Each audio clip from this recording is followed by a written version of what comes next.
Mexico और उसके आसपास के इलाकों में एक ऐसी खतरनाक चुड़ैल का बसेरा है जिसे वहां के लोग ला लक्यूजा के नाम से जानते हैं। ये चुड़ैल आधे इंसान और आधे किसी चिड़िया के जैसी होती है। ये चुड़ैल रात के समय अपने शिकार पर निकलती है और ज्यादातर ये छोटे बच्चों को ही अपना शिकार बनाती है, क्योंकि ये चुड़ैल शैतान को छोटे बच्चों की बलि चढ़ाती है, जिससे कि ये चुड़ैल हमेशा जवान रहती है। मेक्सिको और उसके आसपास के इलाकों में इस चुड़ैल को देखे जाने की बातें सबसे ज्यादा होती हैं। और अब मैं आप लोगों को इस चुड़ैल से जुड़ी एक बेहद ही खौफनाक और सच्ची कहानी सुनाने जा रहा हूँ। ये कहानी थॉमस नाम के एक लड़के की है जिसने अपनी इस कहानी को रेडिट पे पोस्ट किया था। थॉमस बताता है कि कैसे ला लक्यूजा चुड़ैल ने उसके पूरे परिवार को उससे छीन लिया। जब थॉमस छोटा था तो उसके परिवार में 4 लोग थे, थॉमस, उसके मॉम डैड और उसके दादाजी। थॉमस की मॉम अक्सर उसे ला लक्यूजा चुड़ैल की कहानी सुनाया करती थी। जब भी थॉमस शैतानी करता तो उसकी मॉम कहा करती कि शैतानी मत करो वरना ला लक्यूजा चुड़ैल तुम्हें उठा ले जाएगी। जब भी थॉमस रात को बाहर जाने की जिद करता तो उसकी मॉम कहा करती कि रात को बाहर जाने वाले बच्चों को ला लक्यूजा चुड़ैल उठा ले जाती है। थॉमस की मॉम ला लक्यूजा चुड़ैल की कहानियां सुनाकर उसे डराया करती थी, लेकिन थॉमस को इन कहानियों से जरा सा भी डर नहीं लगता था।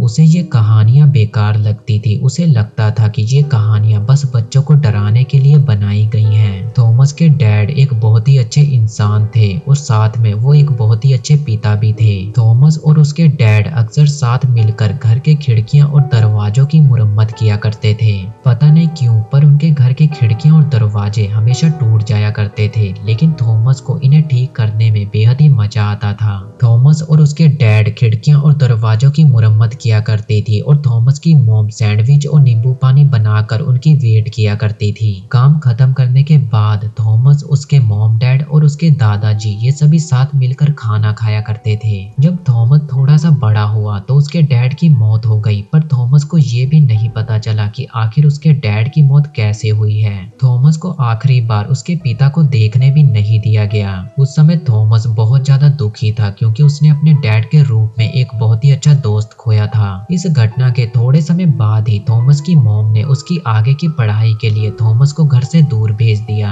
घर से काफी दूर होने के बाद भी थॉमस की मॉम उससे मिलने के लिए हफ्ते में 1-2 बार जाया करती थी। थॉमस की मॉम हमेशा दिन में ही उससे मिलने आया करती थी और रात होने से पहले ही वो अपने घर वापस लौट जाया करती थी। थॉमस अपनी मॉम को अक्सर अपने पास रात रुकने के लिए कहा करता था, लेकिन उसकी मॉम कहा करती थी कि वो रात नहीं रुक सकती और उसे दिन ढलने से पहले घर वापस लौटना होगा, क्योंकि उसे थॉमस के दादाजी की देखभाल भी करनी होती थी। इतना कहने के बाद थॉमस की मॉम हमेशा रात होने से पहले ही घर वापस लौट जाया करती थी। एक दिन थॉमस की मॉम उससे मिलने आई और दोनों बातें करने लगे और बातों ही बातों में थॉमस की मॉम को ये पता ही नहीं चला कि रात कब हो गई। न जाने क्यों शाम होते ही देखकर थॉमस की मॉम घबराने लगी और वो थॉमस से कहने लगी कि अब मुझे जल्द से जल्द घर वापस जाना होगा। लेकिन थॉमस उन्हें कहता है कि अभी तो शाम ही हुई है, अब रात तक आराम से घर पहुंच जाएंगी। लेकिन थॉमस की मॉम ने थॉमस की एक भी ना सुनी और वो जल्द से जल्द अपनी कार लेकर वहां से निकल पड़ी।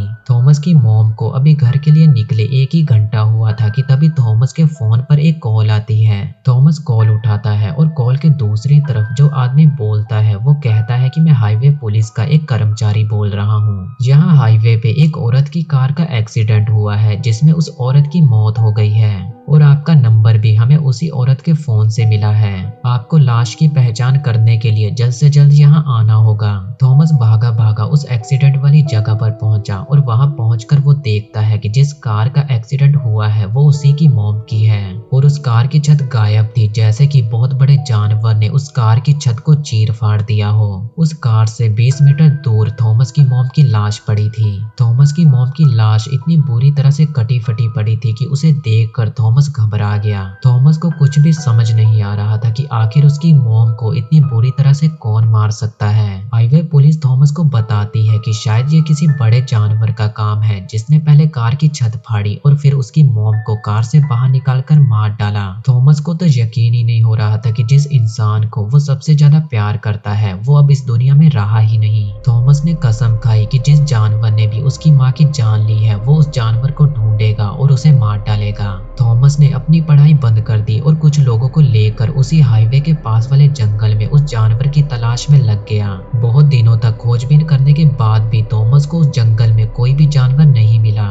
थककर थॉमस ने हार मान ली और उस जानवर की खोजबीन करना बंद कर दिया और वो अपने दादाजी के पास चला गया क्योंकि वो अपने फैमिली के आखिरी मेंबर को देखना चाहता था। जब थॉमस अपने दादाजी के पास पहुंचा तो उसने देखा उसके दादाजी बहुत ही उदास मन से अपनी कुर्सी पर बैठे हैं। थॉमस के दादाजी हमेशा थॉमस को देखकर बेहद ही खुश हो जाते थे, लेकिन आज वो बिल्कुल भी खुश नहीं थे। थॉमस अपने दादाजी के पास बैठ गया और अपने दादाजी से कहता है कि दादाजी मैं हार गया, मैं उस जानवर को नहीं ढूंढ पाया जिसने मेरी माँ की जान ली। फिर थॉमस के दादाजी ने गहरी सांस लेते हुए कहा कि इसमें तुम्हारी कोई गलती नहीं है, वो बहुत पहले से हमारे परिवार की दुश्मन रही है, वो हमारे परिवार के हर एक मेंबर को मार देना चाहती है। इतना कहने के बाद उसके दादाजी चुप हो गए और उनकी आंखों से आंसू बहने लगे। फिर थोड़ी देर बाद उन्होंने दोबारा बोलना शुरू किया।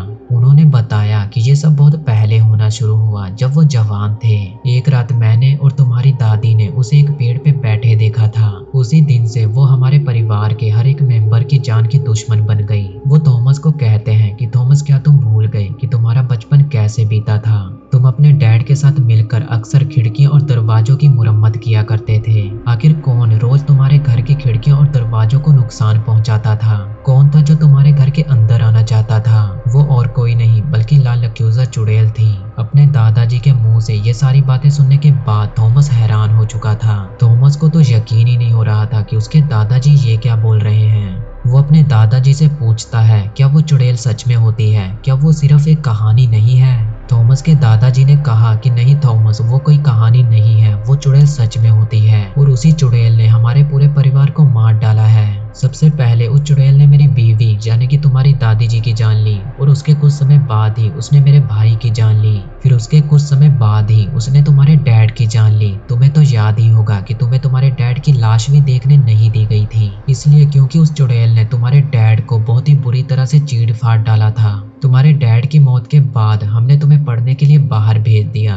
ताकि हम तुम्हें उस चुड़ैल से बचा सके। घर से इतना दूर रहने के बाद भी तुम्हारी मॉम तुमसे मिलने के लिए जाती रहती थी। मैं हमेशा तुम्हारी मॉम से कहा करता था कि इतनी दूर आने जाने में वो चुड़ैल तुम्हारी भी जान ले सकती है, लेकिन तुम्हारी मॉम कहा करती थी कि मैं अपने बेटे को देखे बिना वैसे भी जिंदा नहीं रह सकती। और एक दिन तुमसे मिलने के बाद घर लौटते समय उस चुड़ैल ने तुम्हारी माँ की भी जान ले ली और अब वो चुड़ैल मुझे मारना चाहती है और मुझे मारने के बाद वो तुम्हें मारने के लिए आएगी। थॉमस बैठा अपने दादाजी की बातें बस सुनते जा रहा था। उसके दादाजी कहते हैं कि थॉमस मैं तुम्हें ये सारी बातें कभी भी नहीं बताता, लेकिन अब बात तुम्हारी जान पे आ गई है। फिर थॉमस के दादाजी ने उसे कुछ रस्सियां पकड़ाई जिसमें 7 गांठें लगी हुई थी और वो कहते हैं कि इन रस्सियों ने ही इतने सालों तक उस चुड़ैल से हमारे घर को सुरक्षित रखा था।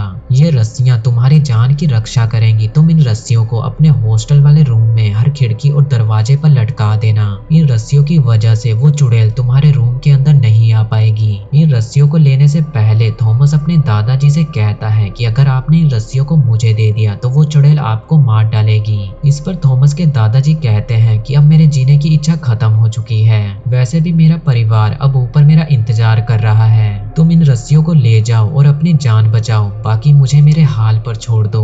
उन रस्सियों को लेकर थॉमस अपने हॉस्टल आ जाता है। हॉस्टल आने के 2 दिन बाद ही थॉमस को खबर मिली कि उसके दादाजी को किसी ने बहुत ही बुरी तरह से मार डाला है। अपने दादाजी की मौत के बाद थॉमस को ये लगने लगा कि उसके कमरे के बाहर कोई घात लगाए बैठा है जो कि उसके बाहर आने का इंतजार कर रहा है।